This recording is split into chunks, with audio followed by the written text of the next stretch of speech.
സ്വർണ്ണക്കടത്തുമായി ബന്ധപ്പെട്ടേ പുതിയത് ഈ പ്രവാസി വ്യവസായി കൂടുതൽ മൊഴിയൊക്കെ നൽകിയ ഒരു സാഹചര്യമുണ്ട്. അവരിപ്പോഴും ചുറ്റിക്കളയാൻ പത്മനാഭസ്വാമി ക്ഷേത്രത്തിലെ പ്രതിമ അടക്കം കൊണ്ടുവരാൻ ശ്രമിക്കുന്നു. അല്ല വിഗ്രഹമല്ല, അതൊന്നും ആർക്കും പൊക്കാൻ പോലും പറ്റത്തില്ല. പത്മനാഭസ്വാമി ക്ഷേത്രത്തിൽ പോയിട്ടുള്ളവർക്ക് അറിയാം, അവിടുത്തെ വിഗ്രഹമൊന്നും മോട്ടിക്കാൻ പറ്റില്ല. പക്ഷെ അമൂല്യങ്ങളായിട്ടുള്ള ചില രത്നങ്ങൾ ഉൾപ്പെടെ അവിടെ നിന്ന് ഇതുപോലെ കൊണ്ടുപോയിട്ടുണ്ട് എന്നുള്ള ഒരു കാര്യമുണ്ട്. അതിനെപ്പറ്റി കൂടി അന്വേഷണം നടത്തേണ്ടതായിട്ടുണ്ട്. പത്മനാഭസ്വാമി ക്ഷേത്രത്തിലെ വളരെ അപൂർവങ്ങളായിട്ടുള്ള വലിയ തോതിൽ വിലപിടിപ്പുള്ള രത്നങ്ങളടക്കം ഇങ്ങനെ ആൻറ്റിക്സ്, ഇത് പുരാവസ്തു മാത്രം വാങ്ങിക്കുന്ന അധോലോകങ്ങളുണ്ട്, മാഫിയകളുണ്ട്. അവരാണിത് കൊണ്ടുപോയിട്ടുള്ളതെന്നാണ് കിട്ടിയിട്ടുള്ള വിവരം. അപ്പോൾ ഇതെല്ലാം അന്വേഷിക്കേണ്ട ഒരു കാര്യമാണ്. തന്നെയുമല്ല, ഇപ്പം SIT അന്വേഷിക്കുന്ന 312 ഗ്രാമിൻ്റെ കാര്യമാണ് ഗോവർദ്ധൻ്റെ ആഭരണശാലയിൽ നിന്ന് കിട്ടി. അതല്ലല്ലോ ഇവിടെ യഥാർത്ഥ തൊണ്ടി മുതൽ എവിടെ, ആ തൊണ്ടി മുതലല്ലേ കണ്ടെത്തേണ്ടത്. അപ്പോൾ എന്നോട് വിദേശ മലയാളി പറഞ്ഞ കാര്യമാണ് ഞാൻ SITയുടെ മുമ്പിൽ പറഞ്ഞത്. SIT അദ്ദേഹത്തെ വിളിച്ചു വരുത്തി മൊഴിയെടുത്തിട്ടുണ്ട്. ഇനി SITയുടെ ജോലിയാണ് ഇത് കണ്ടെത്തുക എന്നുള്ളത്. ഒരു കാര്യം വളരെ വ്യക്തമാണ്, കേരളത്തിലെ മുഖ്യമന്ത്രി ഈ അന്വേഷണം അട്ടിമറിക്കാനുള്ള എല്ലാ നടപടികളും ചെയ്തുകൊണ്ടിരിക്കുകയാണ്. അദ്ദേഹം ഇന്നലെ പറഞ്ഞ എന്താ, സോണിയാഗാന്ധിയെ അടുക്കൽ എങ്ങനെ അവരൊക്കെ ചെന്നു. കേരളത്തിൻ്റെ മുഖ്യമന്ത്രി പിണറായി വിജയൻ്റെ ചെവിയിൽ ഉണ്ണികൃഷ്ണൻ പോറ്റി സംസാരിച്ചത് എന്തിനായിരുന്നു? അപ്പോൾ കേരളത്തിൻ്റെ മുഖ്യമന്ത്രിക്ക് എന്തായിരുന്നു ഇതിനകത്ത് പങ്ക്? അദ്ദേഹത്തിന് എങ്ങനെ ഉണ്ണികൃഷ്ണൻ പോറ്റിയായിട്ട് ബന്ധമുണ്ട്? കളവ് പറയുന്നതിനൊരു പരിധിയുണ്ട്. മുഖ്യമന്ത്രി പറയാണ് കോൺഗ്രസ്സുകാർക്കാണ് ബന്ധം. ഒരു കോൺഗ്രസ്സുകാരനും ജയിലിൽ പോയിട്ടില്ല. ജയിലിൽ പോയതൊക്കെ CPMകാർ തന്നെയാണ്. CPMൻ്റെ മുന്നൊരു MLAയും പഞ്ചായത്ത് പ്രസിഡന്റ് മുതൽ ദേവസ്വം ബോർഡ് പ്രസിഡന്റ് വരെയായ മറ്റൊരാളും ജയിലിൽ കിടക്കുകയാണ്. എന്നിട്ടാ പറഞ്ഞത് കോൺഗ്രസ്സുകാർക്ക് ബന്ധമുണ്ടെന്ന് മുഖ്യമന്ത്രി പറയുകയാണ്. എന്താണ്, ജനങ്ങൾ വെറും വിഡ്ഢികളാണെന്നാണോ മുഖ്യമന്ത്രി കരുതുന്നത്? യഥാർത്ഥ കുറ്റവാളികളെ നിയമത്തിന് മുമ്പിൽ കൊണ്ടുവരണം. ഒരു കാര്യം ഞാൻ പറയുന്നു, ഈ കേസ് അട്ടിമറിക്കാൻ ഗവൺമെൻറ് ശ്രമിക്കുകയാണ്. ഈ കേസ് അന്വേഷണം വഴിമുട്ടി നിൽക്കുകയാണ്, മുന്നോട്ട് പോകുന്നില്ല. അന്താരാഷ്ട്ര ആൻറ്റിക് സ്മഗ്ലേഴ്സിൻ്റെ പിന്നിലുണ്ട്. ഞാൻ ആവർത്തിക്കുന്നു, ലോകത്തെമ്പാടും ആൻറ്റിക്സ് കള്ളക്കടത്ത് നടത്തുന്ന ആളുകൾ ഇതിൻ്റെ പിന്നിലുണ്ട്. അതുകൊണ്ടാണ് ഞാൻ ഇന്നലെ പറഞ്ഞത്, CBI അന്വേഷിക്കണം, കോടതിയുടെ മേൽനോട്ടത്തിലായിരിക്കണം ആ അന്വേഷണം. കോടതിയുടെ മേൽനോട്ടത്തിലുള്ള ഒരു CBI അന്വേഷണം വേണ്ടി വരുന്നു. SITയിൽ വിശ്വാസമില്ലാത്തതുകൊണ്ടല്ല, SIT അവരുടെ ജോലി ചെയ്യട്ടെ. പക്ഷേ ഇത് ഇൻ്റർനാഷണൽ റെമിഫിക്കേഷനുള്ളൊരു കേസായതുകൊണ്ടാണ് SITക്ക് അന്വേഷിക്കാൻ കഴിയാതെ വരും. അതുകൊണ്ടാണ് ഞാൻ പറഞ്ഞത് CBI അന്വേഷണം കോടതിയുടെ നിയന്ത്രണത്തിൽ വേണമെന്ന്. ഇന്നലെ മുഖ്യമന്ത്രി എന്തെല്ലാം കാര്യങ്ങളാണ് വിളിച്ചു പറഞ്ഞത്. എന്തുകൊണ്ടാണ് ഇതുവരെ പത്മകുമാറിൻ്റെയും വാസുവിൻ്റെയും പേരിൽ പാർട്ടി നടപടിയെടുക്കാത്തത്? മുഖ്യമന്ത്രി അക്ഷരം വേണ്ടിയോ? എന്തുകൊണ്ടാണ് സംരക്ഷിക്കുന്നത്? ജയിലിൽ കിടക്കുന്ന വാസുവിനെയും പത്മകുമാറിനെയും സംരക്ഷിക്കുക എന്നുള്ളതിൻ്റെ അർത്ഥം അവർക്ക് എന്തെല്ലാം മറച്ചു വെക്കാനുണ്ടെന്നുള്ളതാണ്. കാരണം ഇവരുടെ പേര് പാർട്ടി നടപടിയെടുത്താൽ കൂടുതൽ ഉന്നതന്മാരുടെ പേര് വിളിച്ചു പറയും. ആ ഭയമാണ് മുഖ്യമന്ത്രിക്ക്. അല്ലായിരുന്നെങ്കിൽ അവരെ എന്ന് പുറത്താക്കേണ്ടതായിരുന്നു. എന്തുകൊണ്ട് പുറത്താക്കുന്നില്ല? ഗോവിന്ദ മാഷ് എന്തുകൊണ്ട് അവരെ പുറത്താക്കുന്നില്ല? അപ്പോൾ 2 പ്രതികൾ, പ്രധാന നേതാക്കന്മാർ ജയിലിൽ കിടന്നിട്ട് അതിനെപ്പറ്റി നടപടി പോലും സ്വീകരിക്കാതെ കോൺഗ്രസ്സുകാരെ പറ്റി കുറ്റപ്പെടുത്തുകയാണ്. ഏത് കോൺഗ്രസ്സുകാരനാണ് ഇതുമായിട്ട് ബന്ധം? പോലീസ് അന്വേഷിച്ചിട്ട് ഇതുവരെ ആരും കിട്ടിയില്ലല്ലോ. അപ്പം ഇതിൽ യഥാർത്ഥത്തിലുള്ള ബന്ധം CPMനും ഗവൺമെൻറ്റിനും ഉള്ള ഉന്നത വ്യക്തികൾക്കുമാണ്. അവരെ കണ്ടെത്താൻ ശ്രമിക്കണം. അതുപോലെ തന്നെ ഇതിൻ്റെ അന്താരാഷ്ട്ര ബന്ധങ്ങൾ അന്വേഷിക്കണം. പത്മനാഭസ്വാമി ക്ഷേത്രം ഉൾപ്പെടെയുള്ള കേരളത്തിലെ ഏറ്റവും പ്രധാനപ്പെട്ട ക്ഷേത്രങ്ങളിലെ മുതലുകൾ മോഷണം പോകുന്നുണ്ടോ എന്ന് അന്വേഷിക്കണം. ഞാൻ നിങ്ങളെ ശ്രദ്ധിച്ചിട്ടുണ്ടാകും, ഞാൻ 2 തവണ ഒരു കാര്യം പറഞ്ഞു, മാധ്യമങ്ങളോട് പറഞ്ഞതാണ്. കേരളത്തിൽ വാസു പ്രസിഡന്റ് ആയിരിക്കുന്ന കാലത്താണ് കേരളത്തിലെ ക്ഷേത്രങ്ങളിലെ പുരാവസ്തുക്കൾ മുഴുവൻ ലേലം ചെയ്യാൻ തീരുമാനിച്ചു. വിളക്കുകൾ, വാർപ്പുകൾ, കിണ്ടികൾ, മൊന്ത, പുരാതനങ്ങളായിട്ടുള്ള ഈ വസ്തുക്കളൊക്കെ ലേലം ചെയ്യാൻ തീരുമാനിച്ചു. അന്ന് അതിനെ ഏറ്റവും ശക്തമായി ഞാൻ പ്രതിപക്ഷ നേതാവെന്നുള്ളതിൽ സഭയ്ക്കകത്തും പുറത്തും എതിർത്തു. അന്ന് ഞാൻ എതിർത്തില്ലായിരുന്നെങ്കിൽ ഇത് മുഴുവൻ അടിച്ചു പോയേനെ. എൻ്റെ എതിർപ്പിനെ തുടർന്ന് അത് വേണ്ടെന്ന് വെച്ചു. അതും ഇതും കൂടെ ഞാൻ ലിങ്ക് ചെയ്യുകയാണ്. അന്ന് തുടങ്ങിയതാണ് ഇവരുടെ കണ്ണ് ഈ സാധനങ്ങളിൽ, ഈ പുരാവസ്തു സാധനങ്ങൾ, ക്ഷേത്രങ്ങളിലുള്ള പുരാവസ്തുക്കൾ അടിച്ചു മാറ്റാൻ ഉള്ള ശ്രമം വാസു പ്രസിഡൻ്റായിരിക്കുന്ന കാലത്ത് കടകംപള്ളി ദേവസ്വം ബോർഡ് മന്ത്രിയായിരുന്ന കാലം മുതൽ ആരംഭിച്ചതാണ്. അതിൻ്റെ തുടർച്ചയാണിതെല്ലാം. അതിനെ നിസ്സാരമായിട്ട് കാണരുത്. ഇതിൽ വൻ മാഫിയകൾ ഇതിൻ്റെ പുറകിലുണ്ട്. അവരെ സംരക്ഷിക്കാൻ വേണ്ടിയാണ് ഇന്നലെ മുഖ്യമന്ത്രിയുടെ പത്രസമ്മേളനത്തിൽ ഒട്ടാകെ ശ്രമിച്ചത്. പിന്നെ ഒരു കാര്യം ഞങ്ങൾ പറയാം, ഇത് ശരിയായി അന്വേഷിച്ചാൽ എത്താൻ പോകുന്നത് എവിടെയാണെന്ന് മാധ്യമങ്ങൾക്ക് കണ്ടെത്താൻ കഴിയുന്നൊരു കാര്യമാണ്. നിങ്ങൾ കണ്ടെത്തണം എന്നാണ് എൻ്റെ അഭിപ്രായം. നിങ്ങൾക്കതിന് കഴിവുള്ള ആളുകൾ തന്നെയാണ്. മുഖ്യമന്ത്രി ഇന്നലെ പറയുന്ന കാര്യം, ഈ CPM നേതാക്കളുടെ ബന്ധത്തെക്കുറിച്ചുള്ള നിങ്ങളുടെ ആരോപണം അവിടെ നിൽക്കുമ്പോൾ തന്നെ സോണിയാഗാന്ധിയുടെ അടുത്തേക്ക് ഇത്ര സ്വാതന്ത്ര്യത്തോടു കൂടി എത്തണമെങ്കിൽ അങ്ങനെ ഒരു ബന്ധം ഉണ്ടാകുമല്ലോ എന്നതാണ് മുഖ്യമന്ത്രിയുടെ ചോദ്യം. അങ്ങനെയാണ് പിണറായി വിജയൻ എന്ന കേരളത്തിൻ്റെ മുഖ്യമന്ത്രിയുടെ ചെവിയിൽ ഉണ്ണികൃഷ്ണൻ പോറ്റി വന്ന് മന്ത്രിച്ചത് അദ്ദേഹത്തിന് ഇതുമായി ബന്ധമുള്ളത് കൊണ്ടാണോ? പറയട്ടെ, ഞങ്ങളാരും പറഞ്ഞില്ലല്ലോ. മുഖ്യമന്ത്രി പറയുന്നത് സോണിയാഗാന്ധിയുടെ അടുക്കൽ ഇവരെത്തണമെങ്കിൽ എന്താ ബന്ധം? അതാണ് എൻ്റെ ചോദ്യം. കേരളത്തിൻ്റെ മുഖ്യമന്ത്രി വലിയ സാധാരണ ഒരു MLA പോലും കാണാൻ കഴിയാത്ത ആളാണ് മുഖ്യമന്ത്രി.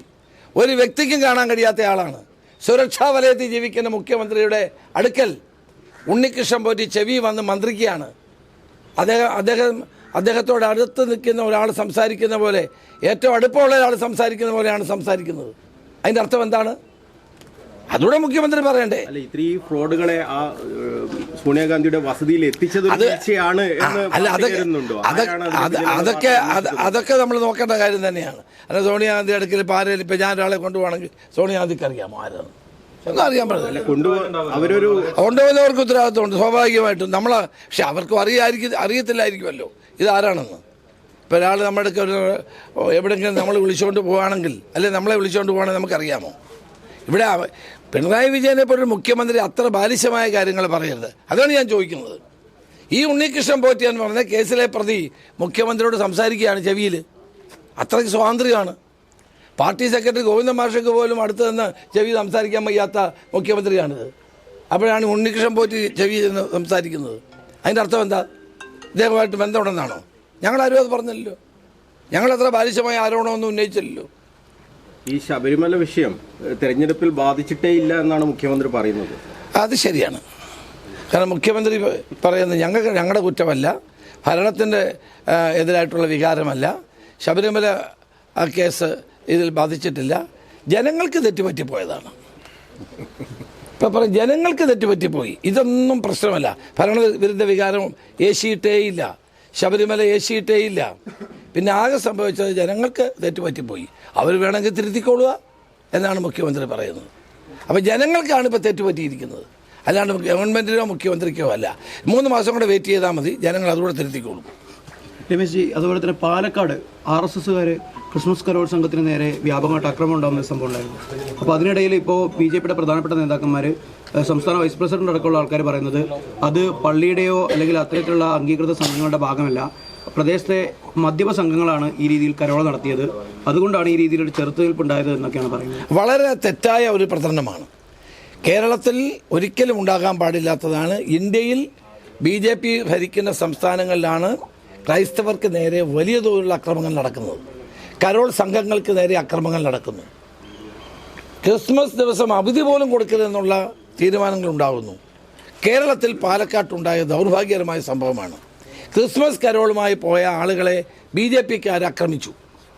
ആ അക്രമം നടത്തിയ ആളുകളെ ഒരിക്കലും ന്യായീകരിക്കാൻ പാടില്ല. അവരെ നിയമത്തിന് മുമ്പിൽ കൊണ്ടുവരികയാണ് വേണ്ടത്. ഇവിടെ പിന്നെ ഇപ്പോൾ CPMഉം BJPയും തമ്മിൽ നല്ല അന്തർധാരയാണ്. ഞാൻ ചോദിക്കട്ടെ, കേരളത്തിൻ്റെ മുഖ്യമന്ത്രി ഒരു കാര്യം പറയട്ടെ, VCമാരുടെ നിയമനത്തിൽ ഗവർണറുമായി നടത്തിയ ഒത്തുകളിയെപ്പറ്റി അദ്ദേഹത്തിന് എന്താ പറയാനുള്ളത്? ഗവർണറുമായി ചേർന്ന് ഒത്തുകളിയായി ഈ SFIക്കാരും DYFIക്കാരും എന്തോരം സമരം ചെയ്തതാണ്. ഈ VCക്കെതിരെ അല്ല ഗവർണർക്കെതിരെ ചാൻസലർക്കെതിരെ എന്തെല്ലാം സമരം ചെയ്തു. ആ സമരം ചെയ്ത ആളുകളെ മുഴുവൻ വഞ്ചിച്ചുകൊണ്ട് കേരളത്തിൻ്റെ മുഖ്യമന്ത്രി BJPയുമായി ചേർന്ന് ഇപ്പോൾ കുരങ്ങൻ അപ്പം പങ്കുവെച്ച പോലെ പങ്കുവെച്ചിരിക്കുകയാണ്. ഒരു VC ഗവർണർ എടുക്കുക, ഒരു VC മുഖ്യമന്ത്രി എടുക്കുക. അപ്പോൾ CPMഉം BJPയും തമ്മിലുള്ള അന്തർധാരയുടെ ഏറ്റവും വലിയ ഉദാഹരണമല്ലേ ഇത്? ഗവർണർക്കെതിരെ സമരം ചെയ്ത ആളുകളെ ആക്ഷേപിക്കുകയല്ലേ മുഖ്യമന്ത്രി ചെയ്തത്? CPM-നകത്ത് തന്നെ അതിനകത്ത് ശക്തമായ അഭിപ്രായ വ്യത്യാസം ഉയർന്നു വരികയല്ലേ? അപ്പോൾ CPM-ഉം BJP-യുമായിട്ടാണ് ഇവിടെ കൂട്ടുകെട്ട്. അന്തർധാര വളരെ ശക്തമാണ്. അങ്ങനെയാണിപ്പോൾ ഗവർണർ മുഖ്യമന്ത്രിയും തമ്മിൽ കൂടിക്കാഴ്ച നടത്തി വളരെ നന്നായി അവർ തമ്മിൽ അവരുടെ അന്തർധാരയുടെ അടിസ്ഥാനത്തിൽ ഇതെല്ലാം വീതം വെച്ചെടുത്തിരിക്കുകയാണ്. ഇതാണോ? പിന്നെ എന്തിനാണ് ഇവർ സമരം ചെയ്തത്? പിന്നെ എന്തിനാണ് ഗവർണറെ കരിങ്കൊടി കാണിച്ചത്? ഗവർണറുടെ കാറ് തടഞ്ഞത്? ആരിഫ് മുഹമ്മദ് ഖാനെ തടഞ്ഞു വെച്ചത് എന്തിനായിരുന്നു? അന്നെടുത്ത അതേ നിലപാടുകൾ ഇപ്പോഴും തുടരുകയല്ലേ?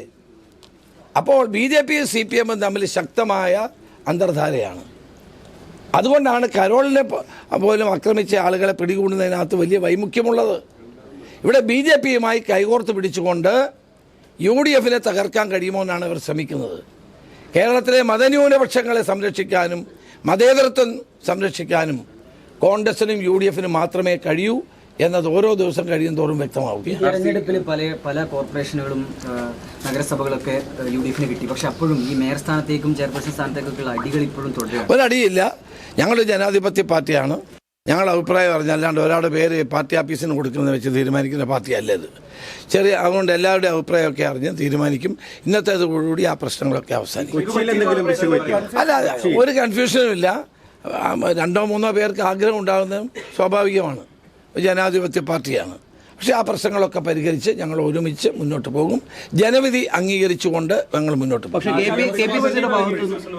ഏതാ ഈ കൊച്ചി മേയറിലെ പിശക് പറ്റിയെന്നാണ് ഇന്ന് KPCC പ്രസിഡന്റ് പറഞ്ഞത്. അല്ല, ഞാൻ പറഞ്ഞത് 1, 2, 3 ആളുകൾ ഒരു ഭാഗത്തേക്ക് വരും, സ്വാഭാവികമാണ്. കമ്മ്യൂണിസ്റ്റ് പാർട്ടി തീരുമാനിക്കുന്ന പോലെ അല്ല ഞങ്ങൾ തീരുമാനിക്കുന്നത്. മെമ്പേഴ്സിൻ്റെ അഭിപ്രായങ്ങൾ അറിഞ്ഞ കാര്യങ്ങൾ തീരുമാനിക്കും. തെറ്റുണ്ടെങ്കിൽ തിരുത്തും. KPCC-യുടെ ഒരു സർക്കുലർ ഉണ്ടായിരുന്നല്ലോ, ഉന്നത സ്ഥാനങ്ങളിലുള്ളവരെ പരിഗണിക്കണമെന്നത്. അത് പൂർണ്ണമായി അട്ടിമറിക്കപ്പെട്ടു. അല്ല, അതിനോടൊപ്പം തന്നെ ഭൂരിപക്ഷം നോക്കി തീരുമാനിക്കണമെന്നുണ്ട്.